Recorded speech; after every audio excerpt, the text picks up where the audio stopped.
Now, I promise I had no influence on this story today. This is Fabrizio Ravanelli unveiling the new Borough kit because they have returned to their partnership with Erea, which is an Italian manufacturer of kits.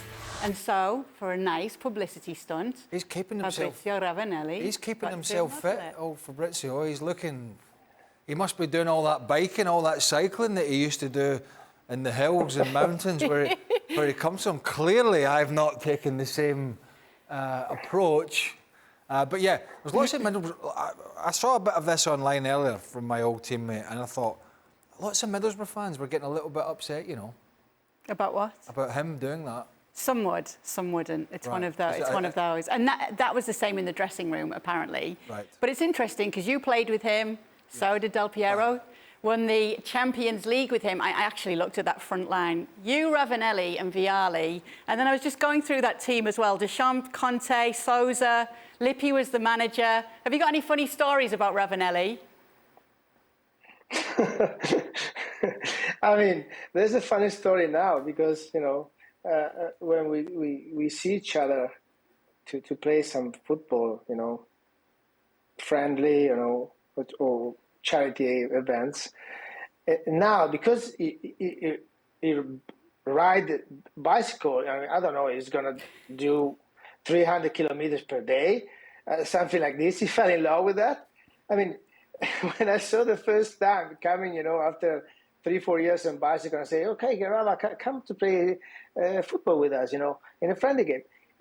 He wasn't moving like a football player. He was running like, you know, it was on the bike. And I say, what's going on? We were laughing, all of us, you know, what's happening, you know. But it was an amazing guy, you know. It's the generosity, the runs, you know. You mentioned the Champions League. He scored in the final with his right foot. I don't know how he did it because it was a very uncomfortable position, close to the goal line, but very far away. So we had a lot of fun with that team, you know, not only because we won, but we were a really good team, good human beings. And for me, as a younger on that team, was priceless having leaders like him, like Vialli, like Baggio as well, you know, not in the Champions League, but the years before. And then many others that some of them you already said. I honestly get annoyed with some fans in England when they talk about Ravanelli, about the money and stuff, and he was only there for the money. That's the biggest lie, and that's the biggest untruth and factually incorrect statements that I've ever heard. He was paid what he was paid because he was one of the best strikers in the planet at the time. And trust me, and I'm sure Ali will back me up, this guy trains harder and as hard as anybody. Yep. Even in my time in Derby in the Premier League with him at a team that was struggling, he never turned his back. Okay, he might not have played well, but he was in every day. Every day, Rav, have a day off. No, I'm training. If he had a day off, he's at the gym. So it's factually incorrect to talk about people like this coming just for the money. The money is great for them, but these guys are super professional. In fact, I heard a story, Ali, about this Juventus team that it might have been from Vialli, that they used to have a competition to see who could be in the earliest to be in the gymnasium. Is there any truth in that? It's true. It's true, and for sure, Fabrizio was one of the first many times because, as you say, it was very generous. You can say a lot of things about Fabrizio, but for sure, notice that he didn't put his heart and his mind, his leg, everything that he has on the field. And what Vialli said is completely true because we start in those seasons, you know, with training a lot. And, you know, in order to be prepared about the very tough training, especially in the pre-season when we train 3 times a day, you know, you come in a gym early. Early means 6:30, 7 o'clock to spend an hour and a half by your own and doing your things, you know, because this is our mentality at that time. If we can spend 1 inch or, you know, or 10 of them or a little piece more in order to improve it, you're gonna do it. And I did it. Everybody did it in that team. And this is for sure one of our secrets, because when you want more from yourself and from the other ones, it's become a competition inside. Well, I spent an hour and a half in the gym. What about you? Oh yeah, it was an hour and 45. No, I didn't see you. So it's starting things like this, Oh, hey, I'll see you tomorrow 6:30. No, 6:45. So it was a great time. Tough because we spent a lot of time, especially in the gym, but really, really fun. They always call the Juve players the little soldiers, right, LA? Because you're all like soldiers, always on time, always. Who was the little guy that played on the? Who was the little guy, Ali? I can't remember his name. Played on the wide right or wide left position. Little stocky guy for Juve. Wide left position. Left or right? I can't remember. What was his name? You mean left back or right back? No, forward. Maybe Ali Ravanelli, Padovano, maybe.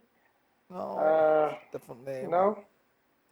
It's going to come to you later. It's funny though, you're talking about that with Ravanelli. But it's a different mentality altogether. Yeah, he came from Juve to Middlesbrough, and even though it was divided into, and for anybody who doesn't know at home, he was at Middlesbrough for one season. He scored a hat-trick on his league debut against Liverpool. They got to 2 cup finals that season, lost both of them, got relegated that season as well, and then he moved on. But it was a strange time. He told me when he arrived at Middlesbrough, he couldn't believe how some of the things were so unprofessional. And that's where I'm going, because he said you need to have a better training ground than this. And he says they followed what I said. I was telling them what we had at Juve. And, Middlesbrough's training facilities now are world class. So, and they've kept that relationship, you can see. But it's interesting, the mentality in British players, and it's probably changed now, but the mentality of the British player, and I'm sort of generalising England, Scotland, blah, blah, blah, because it's all pretty much the same, is if training started at 10:30, at Chelsea or Celtic or wherever it was I was playing, it's a generalisation, unless you needed some treatment or some stretching, that you would come in at 10 a.m. When Vialli, Di Matteo and Zola, amongst others, Leboeuf and blah, blah, blah, but mainly the Italians, when they arrived at Stamford Bridge, we'd come in at 10 o'clock and the first thing we would do is go to put the kettle on and have a cup of tea and sit and have a chat. But they would already be in the gym from like an hour before. But it's not unprofessional and professional. It's the way that the British players did it and prepared. And it's the way the Italian players did it and prepared. And I think now we're seeing a lot more of that Italian method through all the clubs, not just in England, but around Europe. But, the big clubs in England, half hour, 30 minutes before training, maybe 20, kit on, out, cup of tea, train. Italian boys, no, slightly different. Did you used to hear rumours of this, LA, in Italy, about what it was like in England? Did your teammates tell you what it had been like on their experiences? Yes, I did. First of all, it's instead of tea, we ate cappuccino, so that's the main difference. Not only the time. Yeah, it's a different mentality. As Craig say, you can't say that this is good, this is bad. It's mentality. You have different approach of the things. In that time, that was our way. The way to approach the training at least 1 hour before, and 1 hour before, it means that you arrive an hour and a half, and then you prepare yourself. So an hour before, you do your stuff, even if it's a treatment or even it's in the gym, or even to talk with to your teammates or to the coach, and having some video session, something like this. So, during these years, things change for every clubs. Now, everyone want to improve in different ways. So there's different approach, and some of the teams, it's funny because Conte, when he came the first time in England, I was speaking with him and say, we lost. You know how Conte is. He hates lose. So it's for him it's incomprehensible. So if you lose a game, you're gonna do 3 trainings more than next week. Straight after. If you can training after the game, he's going to train after the game. So, but he doesn't know about this. He doesn't know that the English player want to have a day off. So, at the first time for him, it was kind of incomprehensible. It was unbelievable. Well, we lost. We need to training. I can't give you a day off. It was a kind of, I don't want to say fighting, but it's something that you need to learn from different cultures. It's sometimes it's better day off. Sometimes it's better one more day in training instead of day off. It depends on the things. Yeah, it's really interesting. Ravanelli, so then he goes to Marseille, Lazio, and then he ends up with you at Derby. Yeah, I don't know how he ended up back in England at Derby, because we were, my God, it was not a very good team. And it was always heading towards the relegation. So, and also for him, the supply chain was going to be limited. You're not, when you're playing at the top end of the league, you're getting quite a few chances, and when you're playing at the bottom, you're not getting very many. So it was tough for him, and a lot of managerial changes, but they come up with the cash. But listen, I enjoyed playing with all the guys from Italy and beyond. They were great professionals, good guys, and yeah, I wished I was as fit as him now, but I can't cycle 300 kilometres a day. Thanks so much for watching ESPN on YouTube. And for more sports highlights and analysis, be sure to download the ESPN app. And for premium content and live streaming, subscribe to ESPN Plus.